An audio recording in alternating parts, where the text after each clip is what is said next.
이제 이쯤 되면 진짜 막 나가자는 거죠. 80년 강주와 도대체 뭐가 다르죠? 지금 신동욱 의원이 발끈하는 이유가 뭐죠?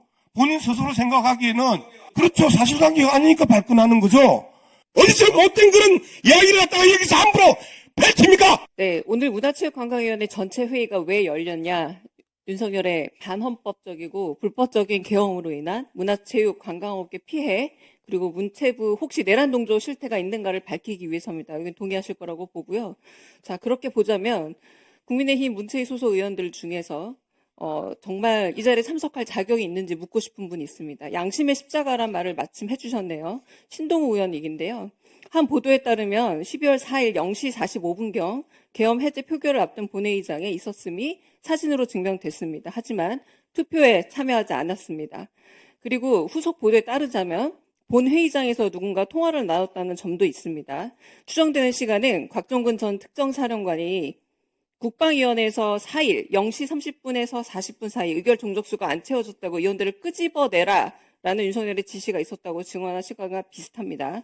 추경호 원내대표도 전 원내대표도 우원식 국회의장과 2차례 통화하며 시간을 더 달라라고 지연을 요구하기도 했습니다.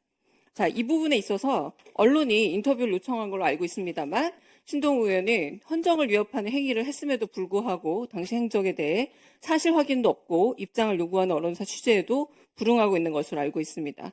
양심의 십자가라는 표현처럼 계엄 해제를 위해서 국회 담벼를 넘었던 수많은 동료 의원들이 있습니다. 최영두 의원께서는 마산에서 올라와서 표결이 끝났음에도 불구하고 담을 넘은 걸로 저는 확인했습니다. 자, 계엄 때문에 일상을 위협받고 있는 이 국민들 앞에서 지금 이 진상조사를 위한 이 자리에 양심의 십자가를 걸고 신동우 의원께서 언론에도 취재에 응하지 않았던 그날의 행적, 그리고 사실 확인, 입장 표명을 먼저 해 주셔야 이 자리에 있을 자격이 있다라고 저는 보고요. 전재수 위원장께도 이 부분에 대한 명확한 해명, 그리고 사유를 혹은 사죄를 표명하는 신상 발언을 요구해 주실 것을 부탁드립니다. 이제 이쯤 되면 진짜 막 나가자는 거죠. 첫 번째, 언론의 취재에 응하지 않은 적 없습니다. 무슨 근거로 그렇게 말씀하시는 거죠? 제가 질문하는 거 아닙니다. 제 눈 한번 보세요. 제가 언론의 취재에 응하지 않은 적 없습니다. 요청 오는 언론마다 제가 소상하고 상세하게 설명을 드렸습니다.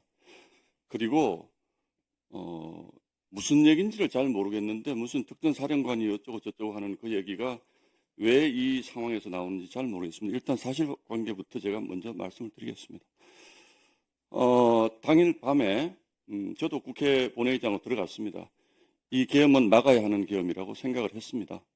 그래서 국회 본회의장으로 들어갔습니다. 그러나 저희 당 상황이 수많은 의원들이 12시를 전후해서 국회가 막혀 있었기 때문에 못 들어오는 상황이었습니다. 물론 담을 넘어와야 되냐 하는 문제는 그거는 담을 넘어야 된다고 생각했던 분도 있고 지금 담을 넘어야 되는 상황인지가 불명확했던 분도 있기 때문에 그 부분을 강요할 것은 아니라고 생각을 합니다. 그것은 역사와의 정치인으로서 역사와의 대화를 통해서 본인이 정리할 문제입니다. 다른 국회의원이 왜 너는 담을 넘지 않았냐고 따질 문제는 아니라고 생각을 합니다. 그리고 저는 들어갔습니다. 어쨌든. 그런데 굉장히 많은 우리 의원들이 국회에 들어오지 못하고 바깥에 있었습니다. 저는 오히려 정말 많은 민주당 의원들이 그 시간에 그 자리에 들어와 있는 것을 보고 깜짝 놀랐습니다. 아니 우리 의원들은 지금 집에서 뭐 늦게 되게 비슷하게 저는 출발을 했을 것이라고 생각하는데 굉장히 많은 민주당 의원들이 들어와 있어서 곧 계엄이 해제되겠구나라고 생각을 했습니다. 이미 의결 정족수가 거의 채워진 상태였습니다. 그래서 제가 이 자리에서 이런 얘기까지 해야 될지 모르겠는데 저는 일부 저희 당 의원들과도 통화를 했고 추경호 원내대표와도 통화를 해서 지금 이런 상황이니 본회의장으로 오시는 것이 좋겠다라는 얘기를 했습니다. 그 얘기를 저희 당 의원들도 다 들었습니다. 스피커폰을 두고 얘기했습니다. 그런데 도대체 강주정 의원님은 무슨 근거로 저런 말씀을 하시는 건지 제가 도대체 알 수가 없고요. 보도에 전화를 제가 다 받지 않습니다. 어떻게 기자 전화를 다 받습니까? 조계현 의원님은 기자 전화 다 받으세요? 그만하세요. 그리고요, 제가 정확한 시간은 모릅니다만 계엄군이 들어온다라고 해서 바깥에 대단한 소란이 있었습니다. 그래서 안에서는 이미 제가 보건대 상당수의 민주당 의원이 다 들어와 있었기 때문에 곧 계엄이 해제될 거라고 저는 생각을 했습니다. 그래서 그 잘 아시잖아요. 그쪽 앞에 있는 소파하고 의자를 두고 바리케이드를 쳤습니다. 그 당시 상황에서. 그래서 저는 매우 다급한 마음에서 우리 의원들이 적어도 이 정도보다는 더 들어오지 않으면 나중에 이게 우리 당의 문제가 되겠다고 판단했습니다. 그래서 바깥 상황을 제가 살피면서 저희 당 의원에게 웃지 마십시오, 김대 의원님. 전화를 해서 들어오십시오라고, 들어오시는 게 좋겠습니다라고 얘기를 하는데 그 상황에서 국회의장님이 땅땅땅 두드리신 거예요. 만약에 쿠데타가 성공을 했었으면 어땠을까요?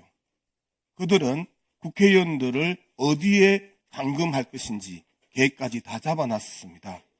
그게 실패했기 때문에 우리가 지금 이 논의를 하는 거거든요. 옛날 이야기 아닙니다. 오늘 일어났던 사건에 대해서 우리가 평가하는 부분이고요. 신동욱 의원님 이야기하셨던 80년대 언론 지형과 다르다. 도대체 뭐가 다르죠? 계엄군이 총칼을 들고 국회에 난입해서 국회의원들을 끌어내라라고 대통령이 명령하는 이 과정에 있어서 80년 강주와 도대체 뭐가 다르죠? 두 번째, 언론 자유를 침해한다고요? 도대체 언론 자유는 가짜뉴스 살포의 자유입니까?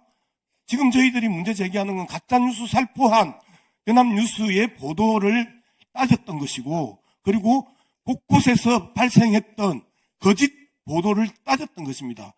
지금 신동욱 의원이 강유정 의원의 이야기에 발끈하는 이유가 뭐죠? 본인 스스로 생각하기에는 그렇죠. 사실관계가 아니니까 발끈하는 거죠. 자, 그 부분에 대해서는 다른 트랙이지만 사실관계가 아니니까 발끈하는 부분, 이 부분이 언론 자유입니까? 당연한 일이죠. 이게 언론 자유 침해입니까? 네, 자, 저는 이 부분에 대해서 신동욱 의원의 이중잣대에 대해서 문제 제기하는 거예요.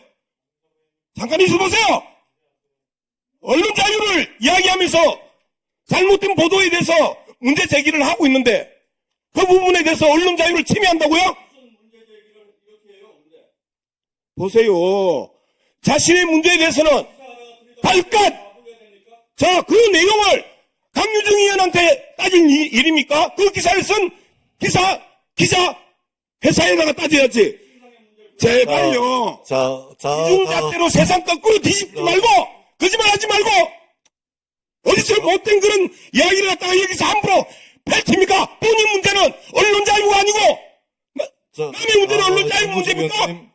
여러분들은 지금까지 이런 이슈들을 보게 되면 어떤 생각이 드셨나요? 제가 항상 여러분들께 뉴스만 평소에 잘 챙겨보셔도 돈이 된다. 돈을 벌 수 있다고 말씀을 드렸는데요. 그 이유는 제가 지난 5월 초에 여러분들께 뭐라고 말씀을 드렸죠? 지금은 정부가 주목하고 있는 K푸드에 관심을 가져야 한다. 뉴스만 보고 끝내지 마시고 투자 쪽으로 한번 생각해 보셔야 한다. 라고 말씀을 드렸습니다. 그리고 나서 이런 썸네일들을 뉴스를 통해서 많이 보셨을 텐데요. 이렇게 정부가 정책으로 밀어주는 산업이 이슈가 됐을 때 정보에 민감한 부자들은 어떻게 생각할까요?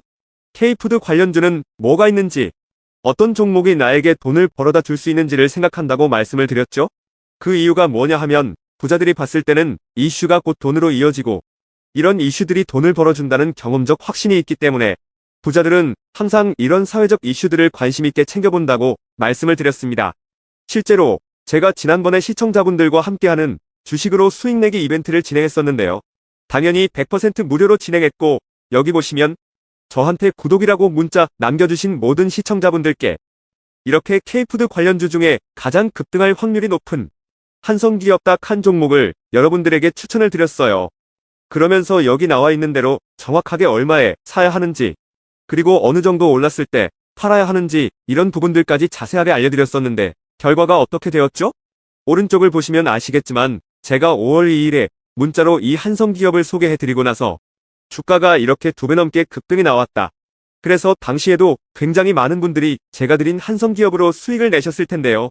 다시 한번 축하드린다고 말씀을 드리고 이번에도 마찬가지입니다. 최근에 정부가 집중적으로 밀고 있는 산업이 해외 건설 시장이고 그 중에서도 K신도시에 대한 관심도가 계속해서 높아지고 있기 때문에 관련 종목들이 부각받을 수밖에 없다. 그 중에서도 정부가 가장 핵심적으로 밀어줄 것으로 예상되는 K신도시 대장주 한 종목에 돈이 몰릴 것이다. 당연히 우리가 이쪽으로 생각해야 한다는 겁니다. 그래서 이번에도 지난번과 똑같이 저에게 신청이라고 문자 보내주시면 정부가 강력하게 추진할 것으로 예상되는 K신도시 정책주 중에 앞으로 대장주 역할을 하면서 주가가 가장 크게 급등할 한 종목을 구독자분들에게 문자로 종목명과 사고 파는 시점을 모두 알려드리겠습니다.